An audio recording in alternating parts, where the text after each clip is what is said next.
Bem, vamos abrir a nossa Bíblia, Mateus capítulo 7, versículo 13. Mateus capítulo 7, versículo 13.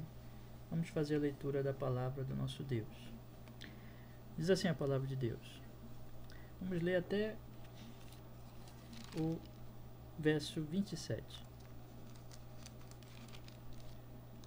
Entrai pela porta estreita, largue a porta e espaçoso o caminho que conduz para a perdição.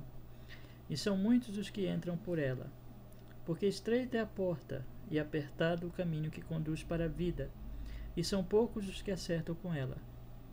Acautelai-vos dos falsos profetas, que se vos apresentam disfarçados em ovelhas, mas por dentro são lobos roubadores. Pelos seus frutos os conhecereis. Colhem-se porventura uvas dos espinheiros ou figo dos abrolhos? Assim toda árvore boa produz bons frutos, porém a árvore má produz frutos maus. Não pode a árvore boa produzir frutos maus, nem a árvore má produzir frutos bons. Toda árvore que não produz bom fruto é cortada e lançada ao fogo. Assim, pois, pelos seus frutos os conhecereis. Nem todo o que me diz, Senhor, Senhor, entrará no reino dos céus, mas aquele que faz a vontade de meu Pai que está nos céus. Muitos naquele dia hão de dizer-me, Senhor, Senhor, porventura não temos nós profetizado em teu nome? E em teu nome não expelimos demônios? E em teu nome não fizemos muitos milagres? Então lhes direi explicitamente, nunca vos conheci. Apartai-vos de mim os que praticais a iniquidade. Todo aquele, pois, que ouve estas minhas palavras e as pratica, será comparado a um homem prudente que edificou a sua casa sobre a rocha. E caiu a chuva, transbordaram os rios, sopraram os ventos, e deram com ímpeto contra aquela casa que não caiu, porque fora edificada sobre a rocha. E todo aquele que ouve estas minhas palavras e não as pratica, será comparado a um homem insensato que edificou a sua casa sobre areia. E caiu a chuva, transbordaram os rios, sopraram os ventos, e deram com ímpeto contra aquela casa, e ela desabou, sendo grande a sua ruína. Bem, meus amigos, desejo-lhes hoje, já para a nossa décima exposição a respeito da importantíssima questão do juízo final, sobre o tema importantíssimo do juízo final. E continuando então a exposição desse trecho sério, solene, já o final do Sermão da Montanha, do nosso Senhor e Salvador Jesus Cristo, que nós começamos aí, por isso fiz questão de ler completo, do verso 13 até o verso 27, que nós estamos fazendo essa exposição. E hoje eu pretendo olhar com vocês apenas do verso 21 ao verso 23. Nós temos feito essas exposições a respeito do juízo final e temos procurado mostrar a importância de tratarmos deste assunto, exatamente porque é um alerta a todos nós, a todos os seres humanos, porque a tendência humana é esquecer este assunto, mas a necessidade então, e por isso que a igreja existe, por isso que os ministros do evangelho existem, a igreja é coluna e baluarte da verdade, e faz parte dessa verdade, a essência da verdade é falar que existe um Deus que há nos julgar, que vai nos julgar, e que nós somos pecadores, e que precisamos estar preparados para esse juízo. Este assunto e essa necessidade de proclamar esta verdade não é simplesmente para assustar as pessoas, para causar pânico nas pessoas, muito ao contrário, é para alertá-las e mostrar o caminho da redenção que é em Cristo Jesus. Jesus é o caminho, e nós estamos aqui exatamente através desses estudos para mostrar o caminho que é o nosso Senhor e Salvador Jesus Cristo. Nós vimos no Salmo 2 a respeito da luta da humanidade contra o Senhor Deus e o seu ungido, e o alerta do Senhor Deus para que esta humanidade se arrependa, se volte para Ele e creia no seu Filho. No Salmo 50 nós vimos a respeito do pecado dos religiosos, ali falando do formalismo e da hipocrisia, e também a correção que Deus faz a respeito desses pecados, especialmente com relação ao hipócrita, quando Deus diz para que ele se arrependa antes que ele venha e realmente o destrua. E ali o Salmo 50 é uma espécie de juízo, né? É um juízo, é um julgamento de Deus contra os religiosos, fazendo assim com que nós possamos já ter uma ideia de como será este juízo final. Mas esse trecho presente que eu estou lendo, e eu tenho procurado seguir uma ordem lógica nestes assuntos, esse texto presente que eu estou lendo com vocês é exatamente um texto já mais voltado para a questão propriamente do juízo final. Aqui o Senhor está concluindo o Sermão da Montanha e está dirigindo-se exatamente para o tema do juízo final. Toda uma preparação aqui para essa questão do juízo. Nós já vimos as duas estradas, as duas portas, os dois caminhos. Nós já vimos a respeito dos falsos profetas. E agora nós vamos falar do auto-engano. E finalmente, no próximo estudo, se Deus permitir, nós estaremos falando a respeito dos dois fundamentos, das duas casas, dos dois terrenos e dos dois destinos, dos dois finais, realmente, a respeito de dois tipos de homem. Então, sempre aqui que a palavra de Deus está colocando, é que existe, no final das contas, dois tipos de ser humano. Um que está com as suas contas acertadas com Deus em Cristo Jesus, e aquele que está debaixo da ira de Deus. Um que será salvo e outro que será condenado no grande juízo final. Nós vimos que existem apenas duas portas, que as pessoas elas estão no caminho largo. Esse caminho já é apropriado para a natureza humana, é um caminho que satisfaz a natureza humana e que leva finalmente à perdição, e muitos estão neste caminho largo, mas existe a porta estreita, que é o próprio Cristo, e é necessário para entrar nesta porta o arrependimento, a fé, a confiança em Cristo, o arrependimento, e caminhar realmente, porque também o caminho que segue esta porta é também estreito, e preciso seguir uma vida então de santidade, de obediência, que faz parte daquele que realmente creu no Senhor e Salvador Jesus Cristo. E Jesus diz que são poucos os que acertam com este caminho, com esta porta e com este caminho estreito. Portanto, há uma dificuldade aqui natural já de se achar este caminho, de se achar esta porta, por causa da própria natureza pecaminosa dos homens, que ama a mentira. Todavia, meus amigos, a dificuldade se torna maior por causa dos falsos profetas, como nós vimos, que são aquelas pessoas que parecem que são ovelhas de Jesus Cristo e exatamente estão ali na próxima porta estreita, desviando as pessoas da porta estreita, apontando outro caminho, o caminho largo, como se fosse o caminho estreito. Eles são falsos, eles parecem que são de Cristo, mas são, na verdade, lobos devoradores, e a única forma de nós conseguirmos desmascarar a sua falsificação é através do fruto, como nós vimos, porque o fruto é alguma coisa que vem da própria natureza dos homens e não simplesmente uma capa que os homens vestem. É uma janela para a alma, e aí nós podemos ver então esta natureza deles como é.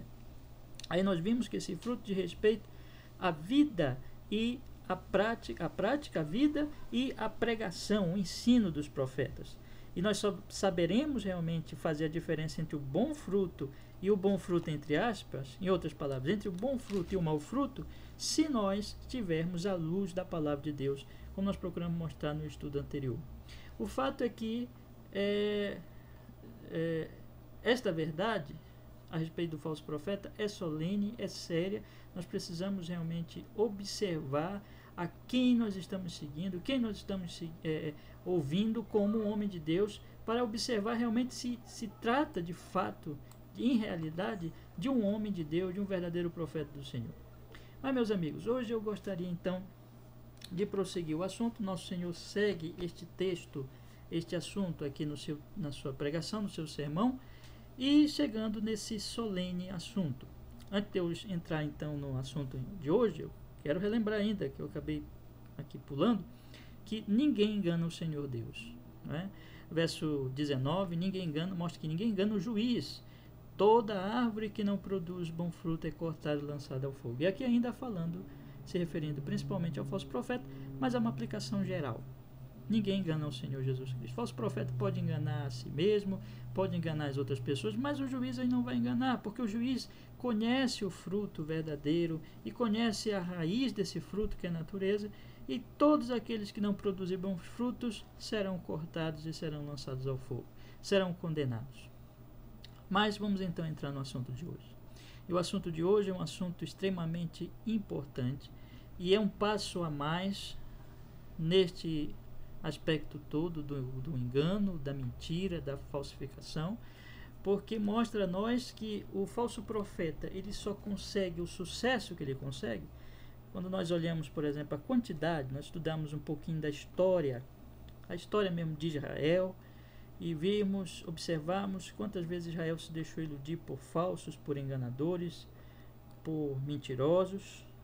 Se nós estudarmos a história da igreja primitiva e observarmos que ali já estavam surgindo falsos enganadores, falsos profetas, e se nós estudarmos também a subsequente história da igreja cristã, né, desde o seu início até a Idade Média e o presente tempo, nós vamos observar quantos falsos, quantos mentirosos arrastando multidões pelas suas mentiras, pelos seus enganos.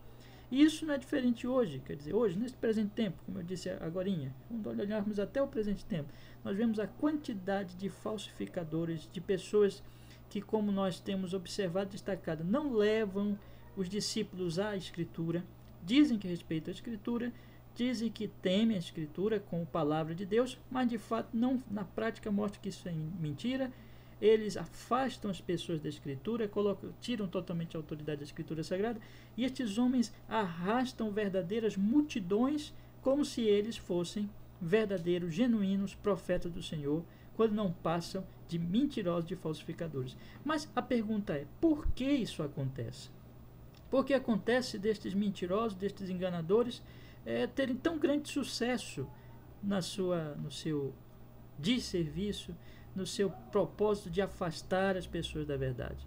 Ora, meus amigos, este texto ele nos dá a resposta, porque este texto mostra para nós exatamente que existe a grande mentira, força da mentira dentro do próprio homem.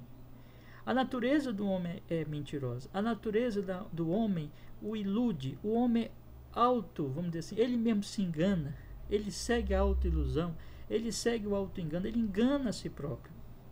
Este é um fato bem claro, como tenho destacado já em algumas oportunidades com vocês, no Salmo 36, que diz que o pecado está lá no coração dos homens e os ilude e diz para ele mentiras e consegue fazer com que eles, enfim, eles mesmos estão se enganando, eles mesmos estão falsificando para si próprios a realidade, criando uma falsidade e acreditando tão firmemente nessa falsidade como se ela fosse realidade, mas ela não passa, como dizemos, de falsidade. O fato é que aqui o Senhor Jesus Cristo está realmente falando sobre isso. E ele está dizendo que naquele dia, no juízo final, muitos vão se decepcionar. Muitos pensando que hoje servem ao Senhor, pensando que hoje são servos genuínos de Cristo Jesus, descobrirão para sua terrível surpresa que nunca foram de Jesus, que nunca o amaram genuinamente, que nunca foram dele genuinamente. Então ele diz, nem todo que me diz Senhor, Senhor, entrará no reino dos céus. Aqui nós observamos que logo em seguida ele diz, muitos naquele dia dizemos Senhor, Senhor, e depois no verso 23, então lhe direi explicitamente, nunca vos conheci. Muitos terão esse veredicto terrível da parte do próprio Senhor Jesus Cristo naquele dia, pensando, entendendo que são servos de Jesus Cristo, quando na verdade nunca foram do Senhor Jesus Cristo. Que terrível será para essas pessoas. Isso mostra então o porquê do grande sucesso dos falsos profetas. Os falsos profetas semeiam a mentira e veem esse fruto maldito e terrível, essa planta da mentira crescer tão facilmente nos corações dos homens, porque os corações dos homens são terreno apropriado para a mentira. São terrenos que amam a mentira, que gostam da mentira, que preferem a mentira à verdade de Deus, do Deus Todo-Poderoso. Então daí realmente o motivo do sucesso dos falsos profetas. Mas vamos então olhar para o texto e vamos ver o que o nosso Senhor Jesus Cristo está dizendo aqui nesse texto. Jesus começa dizendo assim, nem todo o que me diz Senhor, Senhor entrará no reino dos céus, mas aquele que faz a vontade de meu Pai que está nos céus. Observe que o Senhor Jesus Cristo coloca aqui que existem pessoas que dizem Senhor, Senhor. São aquelas pessoas que não dizem apenas uma vez Senhor, mas dizem Senhor, Senhor. Lembramos o que está escrito em Jeremias, capítulo 17, versículo 9. Enganoso é o coração, mais do que todas as coisas, e desesperadamente corrupto, quem o conhecerá? Muitos estão numa situação em que dizem Senhor, Senhor, mas que não têm realmente o Senhor Jesus Cristo como seu Senhor. Eles acreditam que tem Jesus Cristo como Senhor, mas isso não é verdade, não é fato, não é realidade. Existe um texto importantíssimo para nós entendermos essa situação, lá em Romanos, capítulo 10, verso 9, em que o apóstolo Paulo diz assim: se com a tua boca confessares Jesus como Senhor, e em teu coração creres que Deus o ressuscitou dentre os mortos, serás salvo. Observe que Paulo diz: se com a tua boca confessares a Jesus como Senhor. Isso significa que, para que uma pessoa realmente seja salva, ela tem que confessar, não é? Ela com certeza confessará, ela não negará, ela abrirá a sua boca e chamará o Senhor Jesus Cristo de Senhor. Aquele que não chama a Cristo de Senhor, aquele que nega a Cristo com seus lábios, aquele que blasfema, aquele que ofende a Cristo, aquele que despreza a Cristo com suas palavras, evidentemente que essa pessoa não é de Cristo, evidentemente que essa pessoa não será salva, mas aquele que confessa a Cristo, aquele que realmente é salvo, evidentemente, naturalmente vai confessar a Cristo como seu Senhor. Então Paulo diz: se com a tua boca confessares a Jesus como Senhor, então em teu coração creres que Deus ressuscitou dentre os mortos, serás salvo. Todo verdadeiro salvo, todo verdadeiro crente, sim, confessa Jesus Cristo como Senhor. Mas nem todas as pessoas, esse é um ponto importantíssimo para nós entendermos o texto de Mateus, capítulo 7, verso 21, nem todas as pessoas que confessam Jesus como Senhor são crentes genuínos. Todo crente genuíno confessa Jesus como Senhor, mas nem todos que confessam Jesus como Senhor são crentes genuínos. Esse é um ponto importante para nós entendermos, meus amigos, para nós podermos realmente compreender o que o Senhor Jesus Cristo está dizendo. Jesus diz que muitos vão lhe dizer naquele dia: Senhor, Senhor. Observe que Paulo diz em Romanos capítulo 10, versículo 9, se com a tua boca confessares a Jesus como Senhor. Mas ele não para aí. Imediatamente ele diz: e em teu coração creres que Deus o ressuscitou dentre os mortos, serás salvo. O que significa que não basta confessar. Alguém pode confessar, alguém pode ir da boca para fora dizer: não, Jesus é Senhor, Jesus é o meu Senhor, Jesus é aquele que comanda a minha vida, é o Deus único, verdadeiro, redentor. No entanto, ele pode no seu coração não crer realmente em Jesus, não ter confiado genuinamente no Senhor Jesus Cristo como seu Senhor, como seu Salvador. Nesse caso, a confissão está sendo negada pelo coração, ou o coração está negando a confissão. Não é verdadeiro, não é verdadeira esta confissão, mas é uma confissão de hipócrita. E é exatamente sobre isso que o Senhor Jesus Cristo está falando em Mateus capítulo 7, versículo 21, quando ele diz: nem todo que me diz Senhor, Senhor entrará no reino dos céus. Nem toda pessoa que fala de Jesus como seu Senhor vai entrar no reino dos céus. Que coisa surpreendente! Nem todo é salvo. Enquanto que Paulo disse: com a tua boca confessares a Jesus como Senhor, e em teu coração creres que Deus ressuscitou dentre os mortos, serás salvo. Jesus diz que nem todos os que confessam Jesus como Senhor serão salvos. Nem todos os que confessam Jesus como Senhor entrarão no reino dos céus. Mas o que está acontecendo com essa pessoa?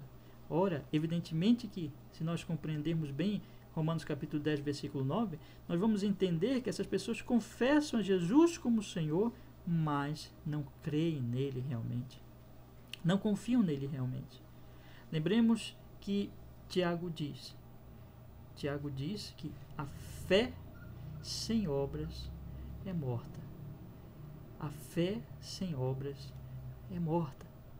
Pois bem, se você tomar o texto de Tiago lá, capítulo 2, verso 17, você vai ver o que Tiago diz a respeito da necessidade ou da completa realidade de que a fé, ela, com certeza, ela vai produzir obras, ela vai mostrar-se em evidência, e essa evidência são as obras, é a obediência. E é exatamente sobre isso que o Senhor Jesus Cristo está falando aqui em Mateus capítulo 7, verso 21. Ele está dizendo: nem todo que me diz Senhor, Senhor, entrará no reino dos céus, mas aquele que faz a vontade de meu Pai que está nos céus. Ou seja, a prova evidente de que uma pessoa é de Cristo não é simplesmente a sua confissão, mas é a sua obediência. Aquele que faz aquele que pratica, aquele que obedece à palavra de Cristo, que vive a verdade, que vive o Evangelho, que vive em obediência aos mandamentos de Cristo, essa pessoa, segundo Tiago e segundo todos esses textos que nós temos olhado agora, é aquele que realmente crê, é aquele que realmente está salvo, é aquele que realmente ele irá para o céu, entrará no reino de Deus, mas aquele que confessa, no entanto, seu coração não crê.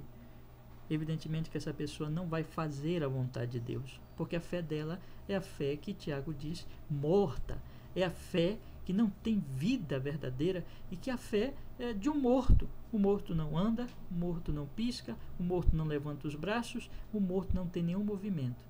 A fé de muita gente é desse tipo de confissão: Jesus é o meu Senhor, mas eu não vivo realmente para Ele.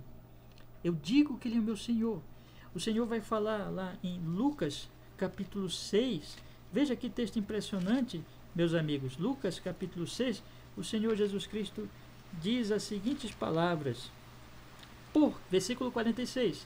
Por que me chamais Senhor, Senhor, e não fazeis o que vos mando? É esse tipo de gente. São os hipócritas. São aqueles que falam de Cristo como Senhor, mas não fazem o que Ele manda. Jesus então deixa bem claro: nem todo que me diz Senhor, Senhor entrará no reino dos céus, mas aquele que faz a vontade de meu Pai que está nos céus.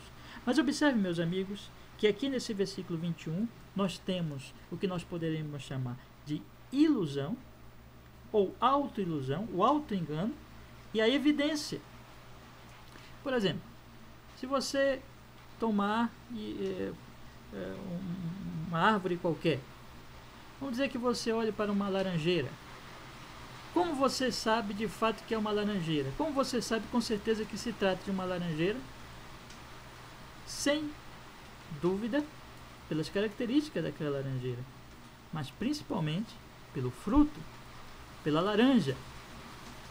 Alguém pode apontar para uma árvore qualquer e afirmar que é uma laranjeira e dizer assim: bom, mas eu tenho certeza que se trata de uma laranjeira.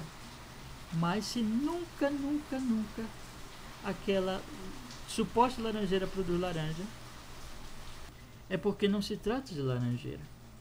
A pessoa pode apresentar alguma evidência, entre aspas, de que aquilo é uma laranjeira, mas quando você olha, você observa, a pessoa pode dizer assim: bom, mas as folhas parecem de laranjeira, ou ela tem características de laranjeira, mas de fato aquelas características não provam que é uma laranjeira, que se trata de uma laranjeira, porque aquelas características existem em outros tipos de árvores.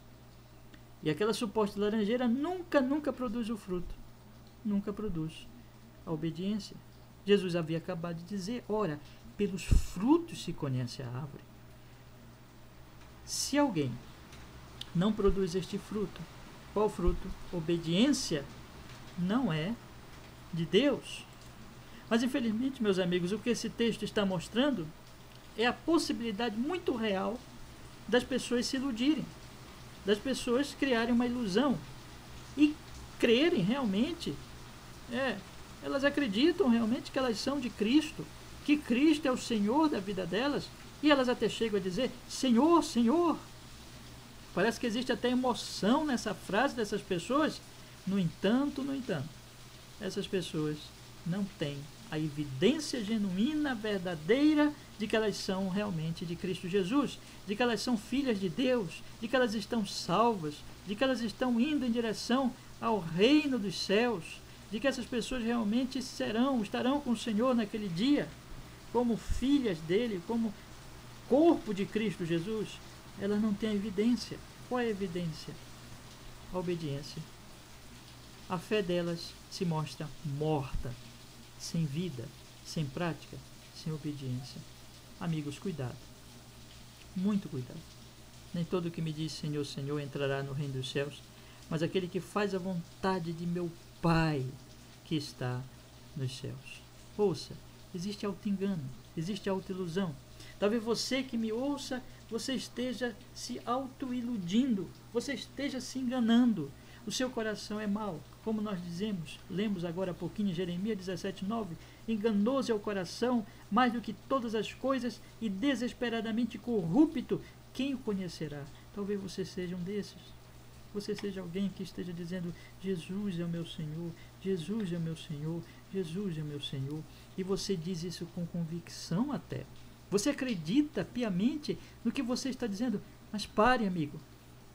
Não confie apenas na sua própria confissão. Não confie apenas no que sai dos seus lábios. Você pode estar se iludindo. Existe uma grande possibilidade de você não ser de Cristo, de você estar indo em direção ao inferno, de você naquele dia ouvir essas terríveis palavras do Senhor Jesus Cristo: nunca vos conheci. Pare agora e aplique ao seu coração esta evidência iluminadora que vai descortinar, que vai destruir todo o auto-engano, toda a falsidade, toda a falsa evidência. E a evidência é: você obedece a Jesus? Você segue realmente a Jesus Cristo como seu Senhor ou não? Eis que nós temos esta autoilusão aqui, mas nós temos também uma evidência que é poderosamente destrutiva para essa autoilusão. E aqui está, o Senhor apresenta. Existe auto-engano, existe autoilusão. Mas como? Como eu posso vencer o meu próprio coração perverso, enganoso, que me engana, que mente para mim, desesperadamente corrupto? Como? Me expondo à palavra de Deus e a essa evidência tão clara dele. Eu obedeço ao Senhor? Eu faço a vontade do Pai que está nos céus? Deus é meu Senhor? O Pai, o Filho e o Espírito Santo é meu Deus? Aplique a você, meus amigos. Infelizmente, muitos não ouvem e preferem achar falsas evidências de que são do Senhor Jesus Cristo. Isso é muito impressionante. Em vez das pessoas realmente procurarem, observarem se existe nelas essa evidência que o próprio Cristo nos deu, obediência, elas procuram então se iludir, se enganar. Elas preferem continuar seguindo o seu coração corrupto e mau. E este engano, essa falsificação, se manifesta, segundo o próprio Senhor Jesus Cristo. Isso vai aparecer claramente lá no grande dia do juízo, de 3 formas pelo menos, em termos aí desses religiosos hipócritas que tentam enganar a si mesmos. E é bom e importante nós olharmos essas 3 formas de autoilusão, de autoengano, que nós podemos chamar de falsas evidências, que muita gente hoje, isso é bem claro se nós observarmos a sociedade, nós observarmos o meio religioso, se nós observarmos o meio cristão, católico, evangélico, e se nós observarmos de maneira mais próxima o próprio evangelicalismo, nós vamos ver essas 3 falsas evidências sendo colocadas como provas de que uma pessoa é de Cristo Jesus, como prova de que um homem é do Senhor Jesus Cristo. Que terrível é isso, essa manifestação do auto-engano. Se manifesta dessa maneira. Versículo 22.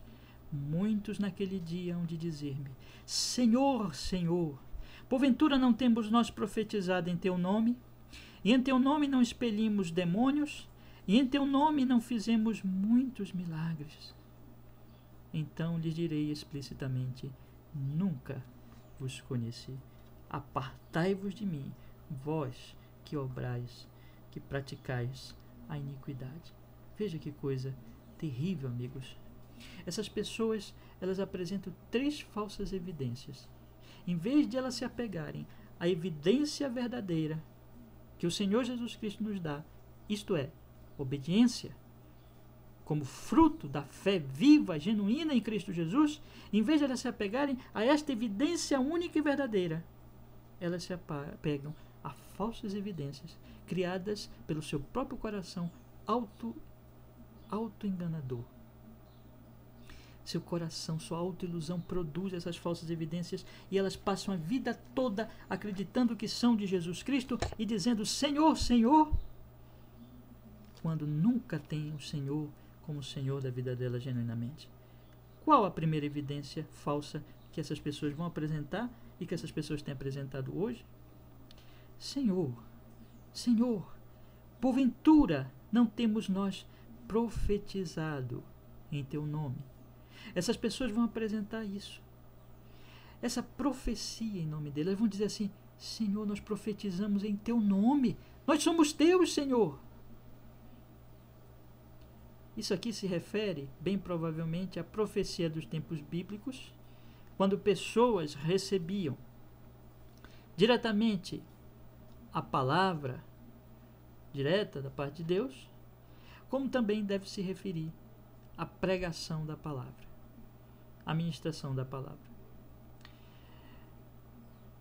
Meus amigos, alguém pode, segundo esse texto, profetizar, ou alguém pode pregar a palavra de Deus e ainda assim não ser de Jesus Cristo. Isso não prova que uma pessoa é de Deus. E eu posso claramente mostrar isso na Escritura Sagrada, por exemplo, com um caso que fecha esse assunto, que não tem mais o que discutir, que é o caso de Balaão. Quando nós pegamos a Escritura no livro de Números, capítulo 24, vamos fazer a leitura breve, por favor. Números, capítulo 24, a partir do versículo 2, nós encontramos este homem, Balaão, profetizando. No capítulo, então, 24, versículo 2, ele diz assim: Levantou Balaão os olhos e, vendo Israel acampado segundo as suas tribos, veio sobre ele o Espírito de Deus. Proferiu a sua palavra e disse: Palavra de Balaão, filho de Beor, palavra do homem de olhos abertos, palavra daquele que ouve os ditos de Deus, o que tem a visão do Todo-Poderoso e prostra-se, porém, de olhos abertos. Que boas são as tuas tendas, ó Jacó, que boas são as tuas moradas, ó Israel. E aqui ele começa a profetizar a respeito de Israel. Quando nós voltamos um pouquinho à Bíblia, lá no versículo, capítulo 22, verso 18, Balaque tinha oferecido honras a Balaão, profeta, e Balaão responde assim no capítulo 22, verso 18. Respondeu Balaão aos oficiais de Balaque: ainda que Balaque me desse a sua casa cheia de prata e de ouro, eu não poderia traspassar o mandado do Senhor, meu Deus, para fazer coisa pequena ou grande. Veja só que coisa, né? Parece um homem de Deus. E de fato ele profetiza logo em seguida, como nós observamos. Mas ouça, amigos, o que diz o capítulo 31 de Números, versículo 16. Capítulo 31 de Números, versículo 16, nos diz assim: Eis que estas, por conselho de Balaão, fizeram prevaricar os filhos de Israel contra o Senhor no caso de Peor, pelo que houve a praga entre a congregação do Senhor. Balaão fez o povo do Senhor pecar. Fez prevaricar, através do seu conselho, os filhos de Israel.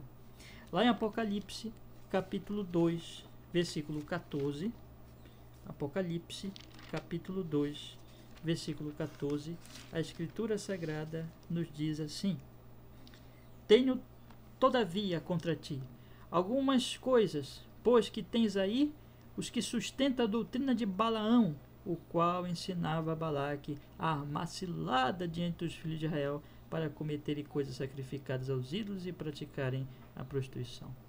Balaão parecia tão piedoso, não é? Pois bem, ele ensinou a Balaque como fazer o povo de Israel pecar. Balaque era o inimigo de Israel. Ele ensinou a Balaque a como fazer o povo de Israel pecar contra Deus.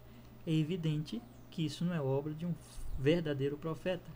Balaão parece até piedoso quando nós lemos assim o texto, quando nós lemos o que ele disse e quando nós lemos a profecia dele, que foi uma profecia de fato, nós pensamos, é um verdadeiro profeta, mas não é. Ele profetizava, ele pregou, ele ensinou, ele falou a verdade, ele disse até coisas certas, coisas de um homem piedoso, mas ele não era piedoso. Ele levou o povo de Israel a pecar. Ele abriu a sua boca e fez com que Israel pecasse. Que coisa terrível. O que nós dizemos então, meus amigos, é que Um homem pode ser um profeta, um pregador, um anunciador, e mesmo ortodoxo, prega realmente o genuíno evangelho, a verdade, e ainda assim ser um filho do maligno. Ainda assim ele pode não ser de Deus. Ainda assim ele pode estar indo em direção ao inferno e à condenação eterna, e ouvirá do Senhor Jesus Cristo: nunca vos conheci, nunca te conheci. Amigos, cuidado com isso. Evidentemente que nós precisamos aplicar de maneira mais apropriada esse texto, lembrando que isto é um perigo. Este é um perigo maior no caso das igrejas históricas. Igrejas que estudam, que se dedicam ao estudo, à exposição da Bíblia, à pregação verdadeira, genuína. Tudo isso é bom, tudo isso é essencial, tudo isso é importantíssimo, mas se não passar de pregação, de estudo, de exposição, trata-se-á apenas de ortodoxia morta, sem vida.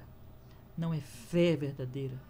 Se apenas pregarmos, se apenas conhecermos as confissões, se apenas conhecermos profundamente as doutrinas da teologia sistemática e das confissões de fé de nossas igrejas, mas não tivermos vida, não tivermos fé genuína em nosso amado Senhor e Salvador Jesus Cristo, eis que nós estaremos incorrendo neste erro terrível e também ouviremos, Deus nos guarde disso, essas terríveis palavras. Cuidado, amigo. Cuidado para que você não esteja caindo nessa ortodoxia morta. Que você não apenas pregue. Sim, você deve pregar, você deve ser zeloso, você deve ser ortodoxo, você deve estudar. Mas lembre que não é apenas conhecimento intelectual o que nós buscamos, mas é vida.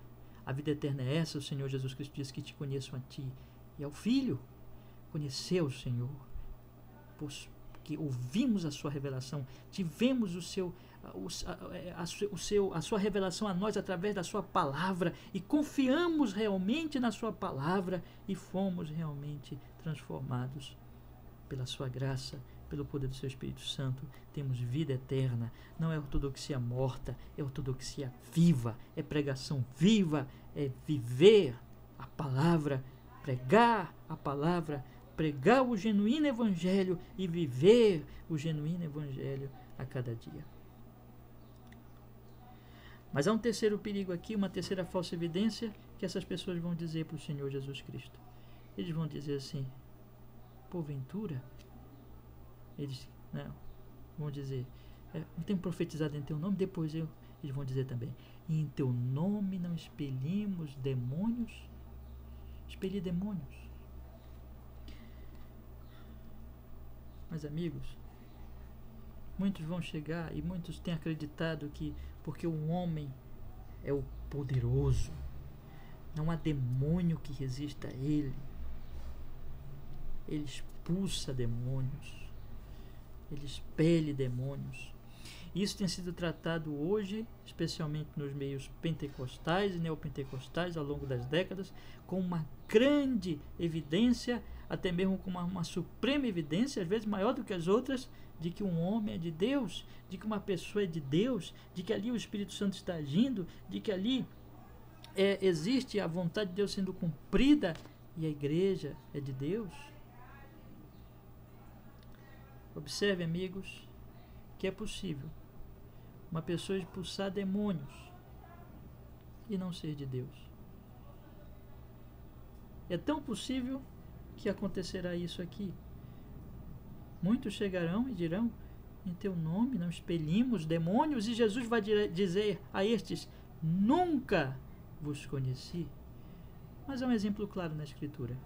Vos mostrei ainda agora o exemplo de um profeta falso. Agora vou lhes mostrar um exemplo de alguém que expulsou demônios, mas que não era de Cristo. Quando nós tomamos, por exemplo, Lucas capítulo 6, verso 12, o que nós encontramos lá? Vamos fazer a leitura breve, por favor. Lucas capítulo 6, verso 12. A Escritura Sagrada nos diz assim: naqueles dias retirou-se para o monte a fim de orar, passou a noite orando a Deus. E quando amanheceu, chamou a si os seus discípulos e escolheu 12 dentre eles, os quais deu também o nome de apóstolos. Simão, a que acrescentou o nome de Pedro, e André, seu irmão Tiago, e João, Filipe e Bartolomeu, Mateus, Tomé, Tiago, filho de Alfeu, e Simão chamado Zelote, Judas, filho de Tiago, e Judas, e acrescenta o escritor, que se tornou traidor. Lá em Marcos capítulo 6, observe, e o texto coloca aqui entre os 12, então, foram escolhidos 12, entre esses Judas, que se tornou traidor. Mas olha que coisa impressionante, nos diz Marcos capítulo 6, verso 7. Marcos capítulo 6, verso 7, o texto da Escritura nos diz assim: chamou Jesus os 12 e passou a enviá-los de 2 a 2, dando-lhes autoridade sobre os espíritos imundos. Ordenou-lhes que nada levassem para o caminho, exceto um bordão, nem pão, nem alforje, nem dinheiro, que fossem calçados de sandálias e não usassem 2 túnicas, e recomendou-lhes, quando entrardes em alguma casa, permanecei aí até vos retirardes do lugar. Se em algum lugar não vos receberem, nem vos ouvirem, ao sair dali, sacudiu o pó dos pés, em testemunho contra eles. Então, saindo eles, pregaram ao povo que se arrependesse, expeliam muitos demônios e curavam numerosos enfermos, ungindo-os com óleo. Quem foram estes que expeliram muitos demônios? Os 12. Quem fazia parte dos 12? Judas, o traidor. Oh, meus amigos, expelir demônios, ou de verdade, ou supostamente, enfim, sem entrar nesses méritos agora, nesta mensagem, mas expelir demônios não é prova genuína, verdadeira, de que uma pessoa é realmente de Deus. Não é. Porque Judas nos prova isso cabalmente, sendo um traidor, sendo um filho de Satanás, um filho do diabo, nunca de fato convertido, nunca crente realmente no Evangelho, que chegou a trair o nosso amado Salvador Jesus Cristo. Judas também expulsou demônios. Não é uma verdade que hoje em dia muitas pessoas tomam esta evidência como fundamental e como mais importante, e como aquela que prova que uma pessoa é de Deus? Amigo, isso não prova nada. Alguém pode expulsar demônios e não ser de Deus, e ouvir naquele dia: nunca vos conheci. Mas existe uma outra falsa evidência que as pessoas apresentam, que está intimamente ligada com essa. Muitos vão dizer também, no final do verso 22, e em teu nome não fizemos muitos milagres? Ok. Muita gente diz: milagres, milagres, milagres. Eu acredito no homem que operar milagres. O homem que opera milagres, este homem é de Deus. Ora, vemos isso ao longo da história. Vemos isso na igreja romana, que dá tanto valor a milagres, a coisas extraordinárias, e diz assim: esses milagres provam que alguém é de Deus, provam que um homem é de Deus, ou que uma mulher é de Deus. E aí nós temos então que dizer: essas pessoas são especiais. Mas nós vemos também isso no meio do evangelicalismo, amigos. Não vemos isso? Não vemos aqueles que estão atrás desses apóstolos modernos, atrás desses milagreiros modernos, que operam supostos milagres, que operam supostas maravilhas, e que todo mundo diz: este homem é de Deus. Por quê? Porque quando ele ora, enfermos ficam curados, cegos veem, coxos ficam restaurados, paralíticos, enfim. Esse homem, quando ele ora, cancerosos são curados. Vejam os testemunhos, vejam os milagres. Amigos, também não entrando no mérito agora se são verdadeiros ou falsos esses milagres, mas o que eu quero mostrar para vocês agora é que um homem como Judas também operou milagres, também fez coisas extraordinárias ou não? Sim, meus amigos, fica claro. No capítulo 6, que eu acabei de ler com vocês, Judas estava entre os 12 e no final do versículo do trecho que nós acabamos de ler, o que é que diz o trecho? Capítulo 6 de Lucas, versículo 13. Lucas capítulo 6, versículo 13. Desculpe, aliás, é Marcos capítulo 6, versículo 13. Marcos capítulo 6, versículo 13. O texto nos diz assim: expeliram muitos demônios e curaram numerosos enfermos, ungindo-os com óleo. Entre os que curaram estava quem? Judas. E aquele texto que eu já li tantas vezes com vocês lá em Deuteronômio capítulo 13, que nos fala de um profeta que dirá que um acontecimento extraordinário, algo fora do comum irá acontecer. Ele profetiza isso e de fato isso acontece, mas o conselho dele é: vamos a deuses estranhos. É um falso profeta. Muitos milagres não provam que uma pessoa é de Deus. Milagre não prova que uma pessoa é de Deus. Bom, amigos, vamos agora aplicar um pouquinho mais de perto este assunto. Quando nós olhamos para a questão da pregação, da ortodoxia, da doutrina, nós vemos este perigo no lado histórico, das igrejas históricas, das igrejas tradicionais, das igrejas reformadas. Mas quando nós olhamos esse perigo das manifestações extraordinárias, de tomar a questão de expelir demônios como grande evidência de que uma pessoa é de Deus, de tomar a questão dos milagres, dos sinais como grande evidência de que uma pessoa é de Deus, nós vamos observar que este perigo está no meio católico, romano, como eu já procurei demonstrar para vocês, mas dentro do evangelicalismo, no meio pentecostal e neopentecostal. Quantas pessoas pentecostais, quantos neopentecostais não têm dito que uma pessoa é de Deus porque ele opera milagres, que uma igreja é poderosa porque ali existem milagres? Quantas vezes nós temos ouvido, e eu já ouvi de algumas pessoas coisas semelhantes: eu vou numa igreja, mas ali não acontece nada, é só pregação, é só estudo, é só ensinamento. Não, eu gosto de ir naquela igreja ali, porque ali há demônios sendo colocados para fora, pessoas endemoniadas caindo, paralíticos andando, milagres acontecendo. Aí sim, ali é prova evidente de que Deus está ali, e de que aquele homem é um homem de Deus porque ele opera milagres. Oh, que engano terrível é isso, diante dessas palavras do Senhor Jesus Cristo. Quantos estão se iludindo com esses falsos milagreiros? E quantos desses estão se iludindo porque eles acham que eles operam milagres e ouvirão do Senhor Jesus Cristo: nunca vos conheci. Amigos, essas falsas evidências, pregar a palavra, expulsar demônio, operar milagres, são falsas. Porque um homem como Balaão pôde profetizar. Um homem como Judas pôde expulsar demônios. Um homem como Judas pôde operar milagres. E tantos outros exemplos na Escritura nós temos desse tipo de coisa que mostram, que evidenciam a respeito deste risco de confiar nessas falsas evidências.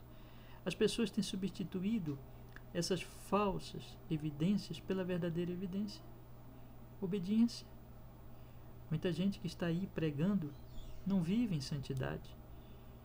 Muita gente que está aí supostamente operando grandes milagres, expulsando demônios, operando milagres, vive em ganância, no pecado, na desobediência, mas não está nem aí para isso. Diz: eu faço essas coisas, esses milagres acontecem, pronto. O meu ministério é um ministério grande, abençoado, poderoso, e pronto. É a prova evidente e final de que Deus está comigo. Cuidado, cuidado, cuidado. Se você não tem a evidência verdadeira, eis que naquele dia todas essas falsas evidências vão cair na desilusão. Você está construindo sobre areia e a sua casa vai cair. Cuidado, meu amigo. O fato é que a palavra de Deus nos deixa claro que estas falsas evidências vêm desse poder de autoilusão do coração humano. Os homens, por causa exatamente do seu poder de autoilusão, eles se deixam levar por essas falsas evidências, em vez de levar em conta a verdadeira evidência de que uma pessoa é de Deus, dada pelo próprio Senhor Jesus Cristo. Nem todo que me diz Senhor, Senhor, entrará no reino dos céus, mas aquele que faz a vontade de meu Pai que está nos céus. Fazer a vontade de Deus é a prova de que uma pessoa é de Deus. Não é verdade? Não é isso que o texto deixa claro? Mas que terrível será, meus amigos, é que esta busca por essas falsas evidências, essa crença realmente que essas evidências falsas vão valer a pena, se mostrará tão insuficiente naquele dia, porque será o dia da desilusão. Essas falsas evidências seguirão a desilusão no dia do juízo final.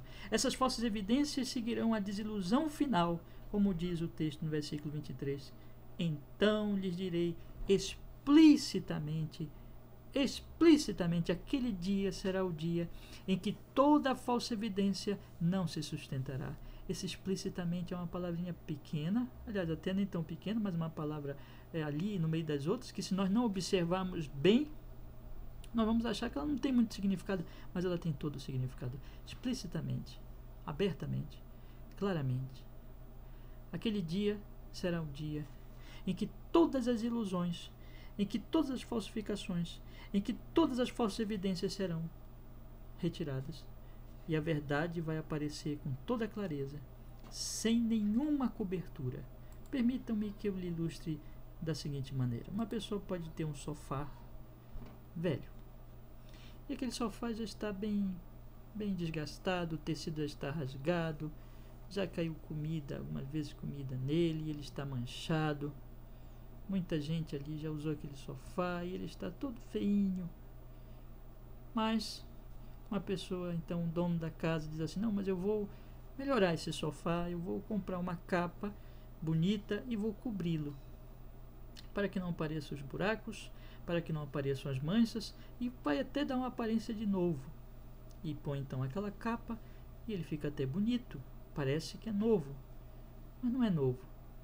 Aquilo é uma capa, aquilo é uma ilusão, na verdade, aquilo é uma casca, uma máscara, é o mascarar a realidade.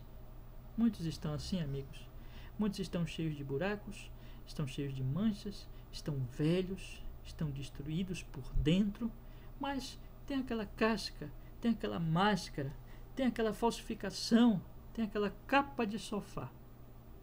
Eles apresentam então, não, mas eu prego. Outros dizem, não, mas eu expulso demônios. Outros dizem, não, eu opero milagres. Ou então dizem assim, não, mas eu vou naquela igreja onde a pregação é ortodoxa. Outros dizem, não, eu vou naquela igreja onde ali há milagres, demônios são expulsos e milagres acontecem, coisas extraordinárias. Muitos dizem, eu vou numa igreja ortodoxa, então eu sou de Deus. Outros dizem, eu vou numa igreja que expulsa demônios, então eu sou de Deus. Outros dizem, eu vou numa igreja que opera milagres, então eu sou de Deus. Nada disso prova que você é de Deus. Nem que se você prega, você quer dizer que você é de Deus. Ou você ouve um pregador verdadeiro, não quer dizer que você é de Deus. Nem que você expulse demônios, isso que significa que você é de Deus. Ou que você ouve alguém ou segue alguém que expulsa demônios. Nem que você opere os mais extraordinários milagres significa que você é de Deus. Ou se você segue alguém que supostamente opera tais milagres. O que prova que você é de Deus? É a obediência. Mas se você continuar colocando essa capa no sofá velho, se você continuar encobrindo a verdade a respeito da sua própria situação espiritual, eis que naquele dia será o dia do explicitamente. Eis que aquele dia será o dia do claramente, do abertamente, onde todas as capas de sofá velho vão ser retiradas e onde a verdade nua e crua vai aparecer sem nenhuma falsidade, hesitação, cobertura, claramente, abertamente, explicitamente, publicamente. O Senhor, pela sua palavra, porque a palavra é luz, ele diz, eu lhes direi, então lhes direi, a palavra é a verdade. E essa palavra vai claramente mostrar que eles nunca foram de Jesus. Ele diz: nunca vos conheci. Vejam bem que ele não diz: bom, vocês eram meus um tempo, vocês foram meus um período. Não. Ele diz: nunca vocês foram meus. Mas ele diz mais, ele diz: nunca vos conheci. E essa palavra conhecer é muito importante. O apóstolo Paulo, ele nos fala lá em Romanos, capítulo 8, um texto muitíssimo importante para a questão da eleição e da predestinação. Paulo diz assim, versículo 29, porquanto os que de antemão conheceu, também os predestinou para serem conformes à imagem de seu Filho, a fim de que ele seja o primogênito entre muitos irmãos. E aos que predestinou, a esses também chamou. E aos que chamou, a esses também justificou. E aos que justificou, a esses também glorificou. Esse conhecer aqui dá-nos luz para o conhecer de Mateus, capítulo 7, verso 23. Quando o Senhor Jesus Cristo diz, nunca vos conheci, ele está se referindo a toda essa questão do conhecimento salvífico de Deus. F.F. Bruce, grande comentarista do Novo Testamento, ele coloca assim no seu comentário a respeito desta carta aos Romanos, ele diz assim, que isso se refere à graça motivadora da eleição, muitas vezes presente no verbo conhecer, no Velho Testamento. Quando Deus toma conhecimento das pessoas desta maneira especial, faz recair nelas a sua escolha. Então isso tem a ver com a escolha de Deus. Por exemplo, você pode ler Amós, capítulo 3, verso 12, que vai nos mostrar esta realidade a respeito deste conhecimento de Deus, meus amigos. Observem que muitas pessoas, elas estão achando que são de Deus, achando que pertencem ao Senhor, achando que conhecem o Senhor. Mas a questão é, o Senhor te conhece? Amós capítulo 3, versículo 2 diz assim, de todas as famílias da terra, somente a vós outros vos escolhi, portanto eu vos punirei por todas as vossas iniquidades. Esse verbo aqui, escolhi, pode ser traduzido também como conheci, não é? Conheci, escolher, é o conhecimento, como diz F.F. Bruce, se refere à graça motivadora da eleição, muitas vezes presente no verbo conhecer no Velho Testamento. Quando Deus toma conhecimento das pessoas desta maneira especial, faz recair nelas a sua escolha. Então isso se refere, evidentemente, à eleição, à predestinação. Deus te conhece? Você já recebeu a graça de Deus? Você já nasceu de novo? Você é realmente um crente? Você é realmente alguém salvo, transformado? O poder do Espírito Santo já operou de fato, de verdade na sua vida? Essa é a grande questão, amigos. E muitos estão tentando se iludir com falsas evidências, mas essa é a grande questão. O Senhor nos conhece, o Senhor já nos transformou, já fomos objeto da sua graça, já nascemos de novo, já somos novas criaturas. Que cada um questione a si mesmo logo hoje, enquanto há tempo, para que busque ao Senhor, para que clame a sua graça, a sua misericórdia, o seu favor ainda agora. Jesus vai dizer, nunca vos conheci. E o veredicto final é, apartai-vos de mim, os que praticais a iniquidade. Que terrível será ouvir isso de Jesus. A confissão dele, Senhor, explicitamente se mostrará falsa naquele dia. Eles nunca obedeceram realmente a Cristo, nunca foram de Jesus, nunca nasceram de novo, nunca foram eleitos. Que dia terrível será para essas pessoas. Pense nisso, amigo. Enfim, Cristo é ou não é o seu Senhor? O Senhor expulsará esses que não são dele para sempre, porque eles praticam em suas vidas a iniquidade. Observe, porque apartai-vos de mim os que praticais a iniquidade. Os que são de Jesus são os que fazem a vontade do Pai Celestial. Os que não são dele, os hipócritas, os falsos, são aqueles que, apesar de que pregam Apesar de que podem pregar ou podem seguir alguém que prega a verdade. Apesar de que podem expulsar demônios ou podem seguir alguém que expulsa demônios. Apesar de que podem curar, operar milagres ou seguir alguém que opere essas coisas, esses milagres. Eles não obedecem ao Pai. Eles praticam a iniquidade. Eles quebram a lei de Deus, a palavra de Deus, os 10 mandamentos, porque a fé deles é morta. Cuidado, que você possa avaliar toda a sua situação diante destes fatos bíblicos.